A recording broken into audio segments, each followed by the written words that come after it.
Well, hello friends and welcome back. Today we're going to do some more splitting. I'm going to use the Splitfire 1165V and we're going to hopefully finish up the pile of locusts that I've been working on for a while now. So I'm going to be splitting directly into the tote stacking as I go.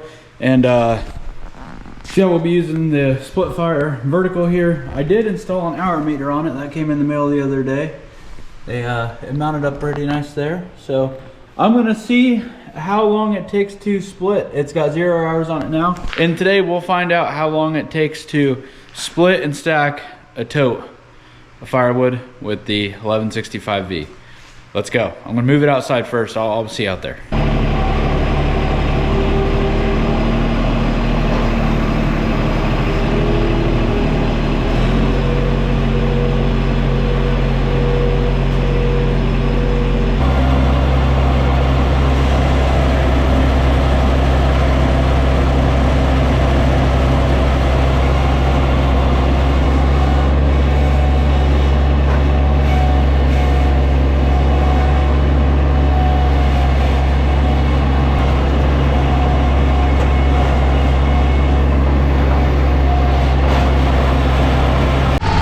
Splitfire is warming up. I have went through with the mini excavator again and tried to separate all the good rounds, and then there's some nubs and just trash everywhere. I've never seen so much trash off of wood, just bark and stuff. I mean, this is unbelievable. This is like using a box wedge, but it's just this locust it's been sitting for a while and it's dry and the bark just falls off of it. So yeah, not ideal. I'm gonna have a ton to clean up, but let's get splitting.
So as you can see, that is where the bracket for the cylinder would mount, and it's up there now.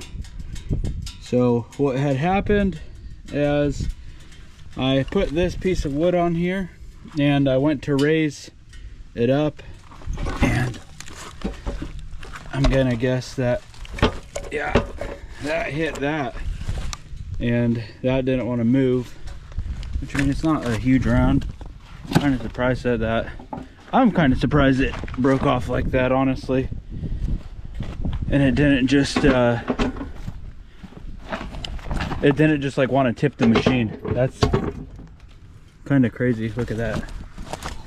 Yeah, it pulled them right out from there, which actually, now that I'm looking at it, it looks like this pieces threaded and it ripped the threads out. I mean, I'm not a fabricator, but that seems extremely silly to thread a thin piece of metal that mounts a hydraulic cylinder to. So looks like I will be taking this apart, and I'll probably have to put some bolts straight through here and give it a better mounting. So yeah, I'm probably gonna keep splitting, but I'm gonna fix this, and yeah, I'm gonna finish splitting and then I'll fix that.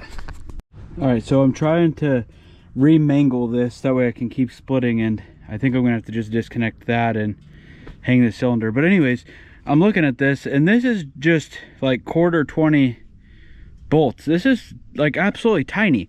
So you have tiny bolts in this tiny piece of metal, and it's threaded instead of like bolted through. That just seems so silly to me. If you're gonna use these, like this small of hardware, for a log lift, I'd at least put bolts through it. That's crazy. All right, that's just an observation, because I'm trying to remangle this so I can keep splitting, but yeah, I don't know.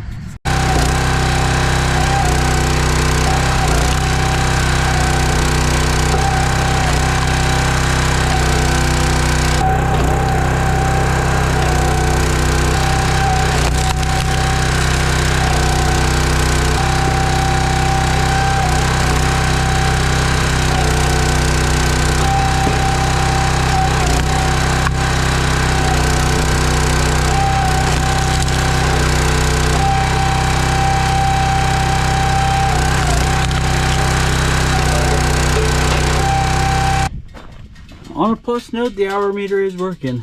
She ran for 0.4 hours, and I've got just a little bit more than a half of a tote done. So since the log lift is out of commission right now, I can't lift up big stuff because I don't want to bust my back getting those on there. And I also can't split big stuff either, because I need that log lift table so I can split it in half and then push it over. So I'm going to get that in the shop, and we're going to get it fixed, and I'll show you how we fix it when it's done. All right, I got it here in the shop, and I got it up on the forks because everything is easier to work on when it's elevated. So I strapped it to the fork so it's not going to go anywhere, and put the log lift up, pinned it. So I got the cylinder here, and yeah, it went like that onto there. So what's kind of surprising is that this broke when it was pushing out. So it was like pushing out, and it couldn't go out anymore, and I assume it just like sheared it off like that. That's interesting. That, like, you think that if this was gonna break, I don't know, that's just weird that it did that. But anyways, I'm just gonna drill these out, and then I don't think that this has enough clearance that if this is mounted, it will clear. The top bolts will definitely could be bigger. The bottom bolts, I don't think it's big enough to have like big heads in there. So I'll probably honestly just go back with the same 1/4 hardware. I'm just gonna bolt it through, because I mean, I think that if it was bolted through, that this wouldn't have happened. And as you can see here, this one, it ripped the threads out there. That was like the first one I think that went, and then the rest of them, it just broke it out of there. So yeah, I'm just gonna bolt it all the way through, and I don't think there's room to use bigger hardware on here, so I'm not gonna do that.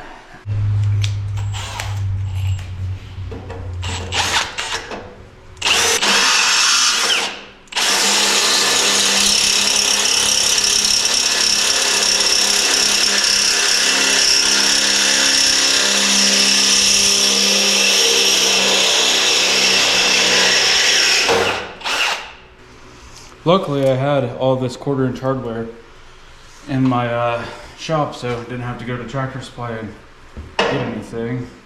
Maybe it goes, okay, yeah, that's where it goes.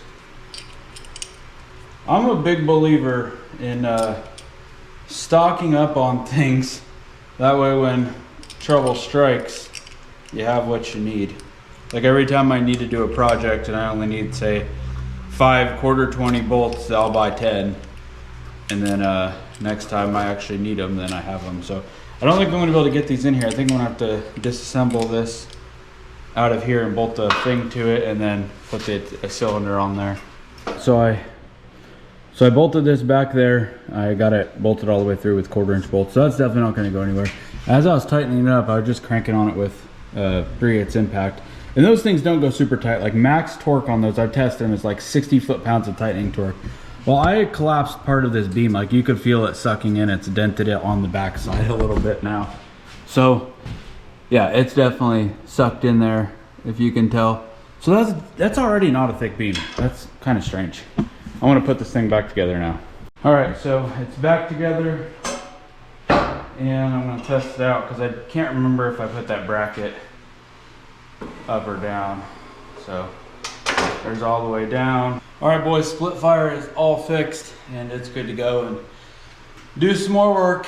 So yeah, not really a big deal. I could see like if somebody had this and they busted it off and they didn't know how to work on anything, and yeah, then it might be a problem, but it honestly wasn't that hard of a fix. Kind of discouraging to break it though and then see how it broke and why.